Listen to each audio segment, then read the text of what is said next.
Halo Sobat Konten Media, kembali lagi di channel ini bersama saya Neva dan saat ini sudah ada Kak Devi. Halo Kak Devi. Halo Kak Neva.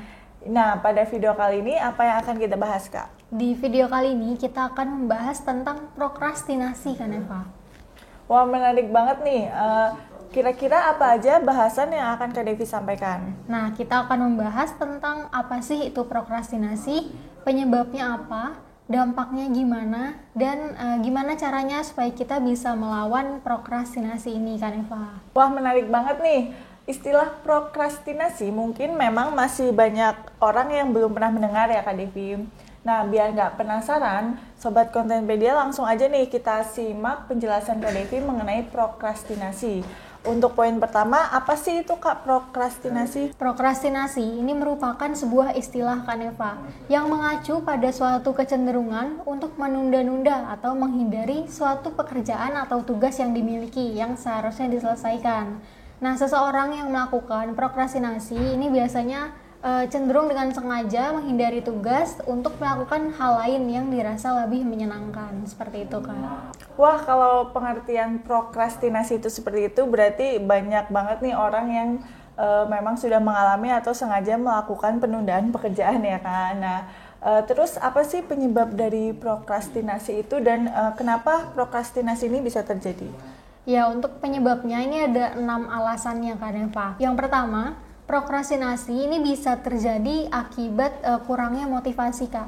Jadi akibat dari kurangnya motivasi yang kita miliki, biasanya kita tidak akan merasa tertarik nih atau tidak terinspirasi untuk melakukan suatu pekerjaan, sehingga kita akan cenderung menunda-nunda atau bahkan tidak menyelesaikan tugas tersebut sama sekali. Nah, kurangnya motivasi ini juga biasanya kan disebabkan seperti rasa bosan atau rendahnya kepercayaan diri kita terhadap tugas yang kita miliki, kelelahan, atau juga karena kita kurang minat terhadap tugas atau suatu pekerjaan yang harus kita kerjakan. Lalu yang kedua, adanya prokrastinasi ini bisa juga terjadi karena timbulnya perasaan takut dan cemas Kak. Jadi ketika seseorang ini mendapatkan suatu tugas atau suatu pekerjaan yang mereka tidak percaya diri untuk mengerjakannya, ini kan akan timbul perasaan takut dan cemas sehingga kita akan cenderung menghindari untuk mengerjakan tugas tersebut.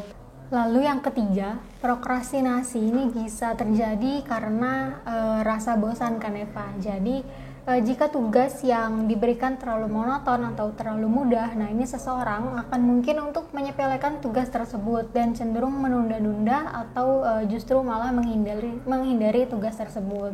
Lalu untuk yang keempat, prokrastinasi ini bisa terjadi karena adanya gangguan atau distraksi. Nah, adanya distraksi seperti media sosial, TV, atau hiburan lainnya ini dapat mengalihkan perhatian kita nih dari tugas yang seharusnya kita kerjakan, sehingga kita akan cenderung melakukan prokrastinasi atau menunda-nunda pekerjaan.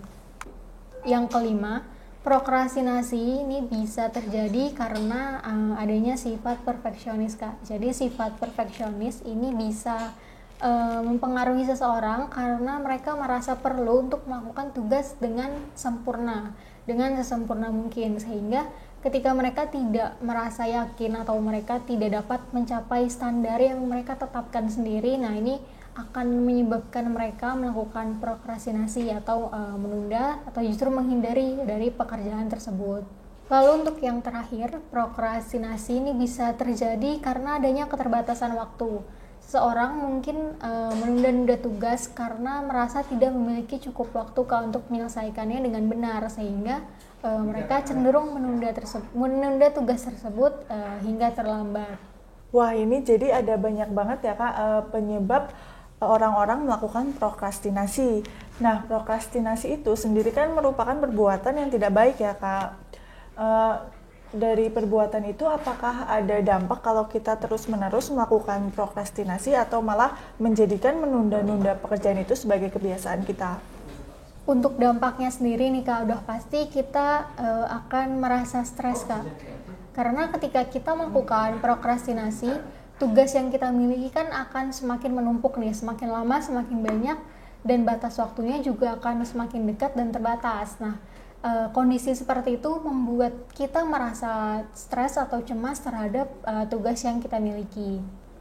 Nah, sebagai akibat dari timbulnya stres ini, kita juga biasanya akan panik nih ketika tugas yang kita miliki belum diselesaikan, sementara deadline-nya udah semakin dekat.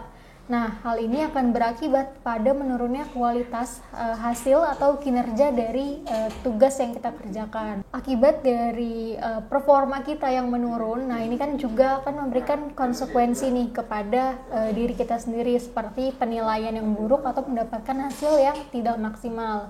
Nah, ketika kita mendapat hasil yang tidak maksimal, ini juga akan mempengaruhi diri kita karena kita akan merasa gagal serta dapat menurunkan kepercayaan diri kita, Kak, dan akhirnya juga produktivitas kita juga semakin menurun. Wah, ternyata banyak juga ya Kak dampak atau pengaruh kepada diri kita sendiri akibat perilaku prokrastinasi tadi. Nah, kira-kira ada nggak sih Kak cara atau tindakan yang dapat kita lakukan untuk mencegah kita terhindar dari perilaku prokrastinasi tadi? Ada kan Eva, jadi cara pertama yang bisa aku rekomendasi ini adalah dengan mengerjakan tugas yang sulit terlebih dahulu.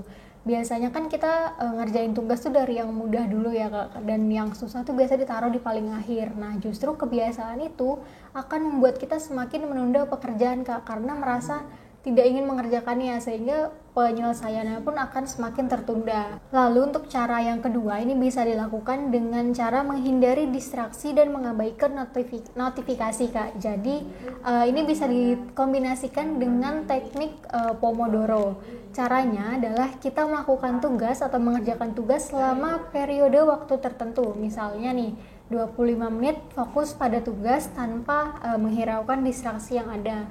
Lalu setelah 25 menit beristirahat selama 5 menit untuk meladeni notifikasi atau distraksi yang ada.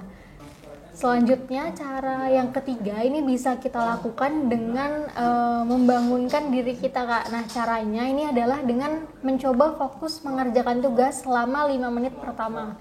Nah, jika kita berhasil pada 5 menit pertama, kita akan mendapatkan momentum nih kan Eva. Jadi tubuh kita akan berhasil bangun dari rasa malas. Nah, ketika kita sudah berhasil dan mendapatkan momentum tersebut, kita lanjutkan energi tersebut untuk menyelesaikan semua tugas dan dilanjutkan dengan menambahkan waktu dengan kelipatan 5 menit, misalkan 10 menit, 15 menit, hingga tugas tersebut terselesaikan, seperti itu Kak. Nah, itu dia kan Eva, 3 cara yang bisa aku rekomendasi nih ke Sobat Kontenpedia tentang gimana sih caranya kita ngelawan prokrastinasi.